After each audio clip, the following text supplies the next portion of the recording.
Maths, physics, chemistry, science in general, science all the way, very few in the way of little light languages. I was forced to do German, didn't enjoy it in the slightest, but didn't do particularly well as a result, but it was science all the way. What am I currently researching? Digital synthesis techniques running on small microprocessors, SAM-based microprocessors, ARM microprocessors, that sort of thing. Essentially to see if we can build new products, new designs, digital signaling process that is as fast as economical to do as possible. It's a challenging piece of work to do. It's learning a whole new skill set, digital signal process, very intense mathematics, very detailed work, very precise work, and that's the thrill of it. The main benefit of the research is that it pays the bills. You have to remember that it's essentially we're a business, we're in it to make money.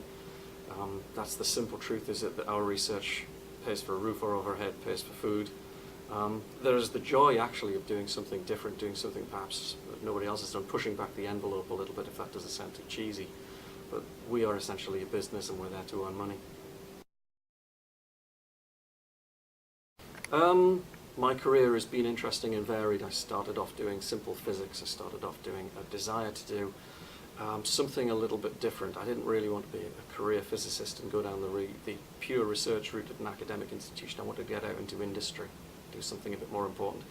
And as a result of having a varied approach to a career, being completely flexible, it's meant I've gone into a diverse range of fields: payroll development, software development, vehicle software, musical instrument software. The same core skills, but it means I'm working in lots of different fields. The best way to get into a career like this is start off with a university degree, science degree, physics, maths, chemistry, that sort of thing. But the watchword is work every single hour God sends. When your mates are down the pub, work. Not necessarily on academic things. I spent a lot of time working in a music studio, learning, teaching myself to write, for instance, write in a manner that could be published, that would made sense. You could string a sentence together, get good at writing grammar, and that's led into different areas as well. So concentrate on a number of different fields that you find interesting. Concentrate on not just academic, but outside. Get a more rounded, a better developed sort of sense of an education. It's what university is actually for. It means universal education. And just work all the time. The nature of my work is incredibly solo.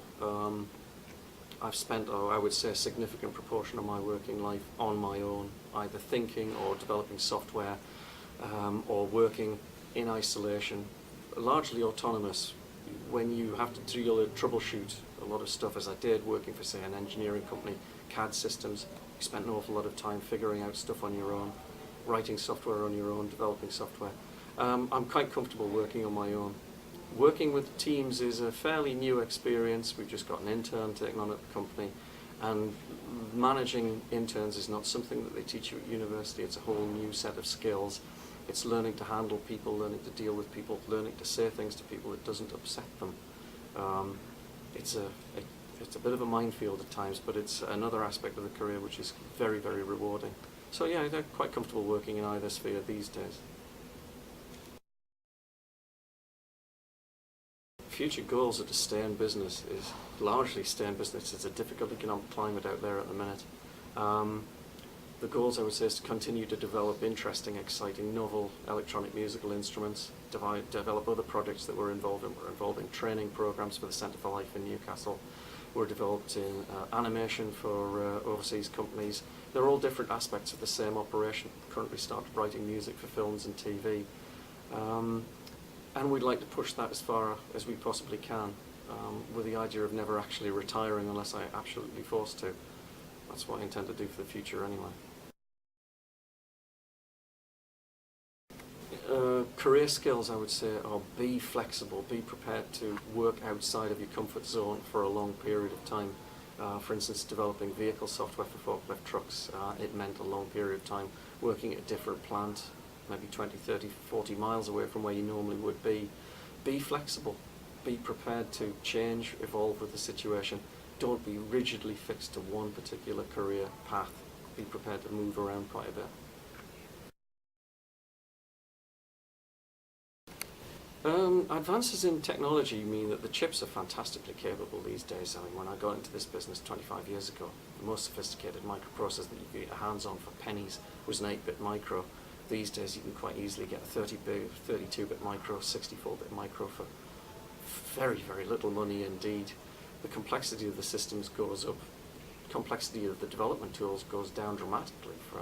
One nice thing is that a lot of the development software that we're using these days is free. You can download it from the web. You can download extremely sophisticated pieces of software from the web for free. It's been developed by somebody else, debugged by somebody else. It takes an enormous amount of time and money out of your development budget. Plus the online communities are just fantastic. If you have a problem, it's very rare that you can't find anybody that can help. Just ask and usually somebody can come along, and that's the benefit of you never really get stuck these days. There's a huge world of opportunity, people trying to help you, willing to help, for no reward either. So it's a good business to be involved in. I'm a freeman of the City of Newcastle upon Tyne, senior steward, Cooper's Company. It's a hereditary position. I got it from my father. And the freeman, in 2011, the freeman of the city took over the running of the local fair, the Hoppings, and they decided they wanted a TV advert.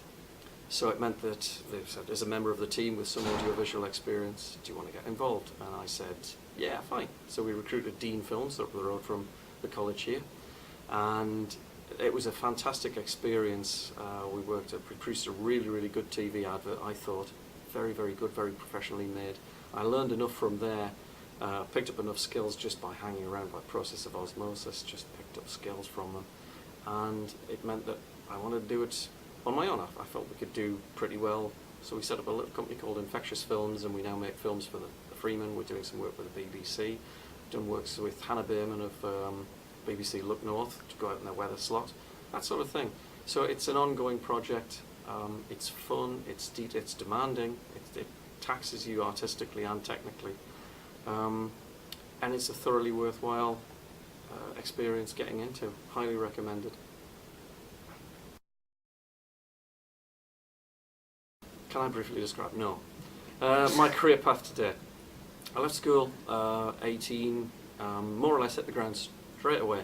Within a week of leaving school, picked up a job at a local scientific optical workshop, Sinden Optics over in Byker, which was a revelation in itself. I started essentially from sweeping the streets. I had an interest in astronomy from a very young child, about 13, 14, and this was an opportunity to work alongside one of the real greats in the industry, a guy called David Sinden. He built telescopes for Grub Parsons, one of the best telescope makers in the world. And essentially I started just simply sweeping the floors. Little by little I started to pick up more advanced projects, more interesting baking mirrors, illuminizing mirrors, polishing mirrors, that sort of thing, building components for telescopes. And by the time I left, by the time it was go up to university, it was a quantum leap in terms of ability and self-confidence. It really made a serious difference between the person I was when I left school and the person that went up to university. At university I did physics for 3 years, which was illuminating. It wasn't everything I wanted to do at university. I found that the physics was a little bit limited. I'd always had an interest in electronics, electronic music as well.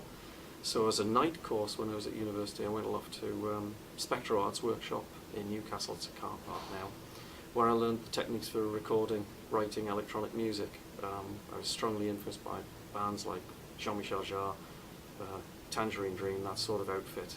And synthesizers were becoming readily available. So I learned how to program a synthesizer, learned how to play them, learned how to record them, at the same time as working at university.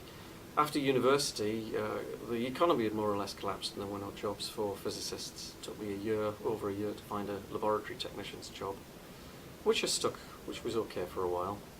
And after a while I got bored with that job and then moved on to a company called Artix.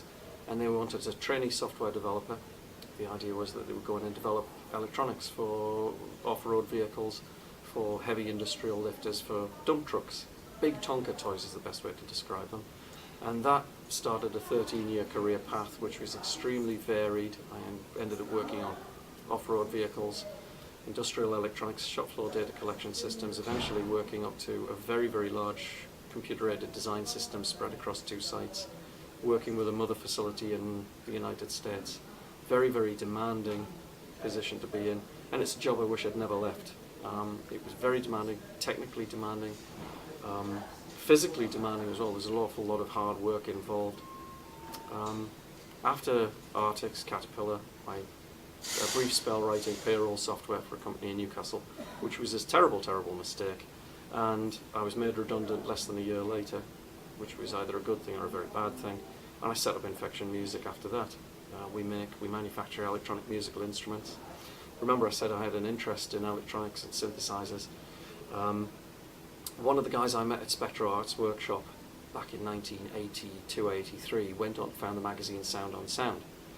Later on, when they were setting up Sound on Sound, I wrote to him, said, "Do you remember me? I've got a studio now." He said, "Would you like to write for us?"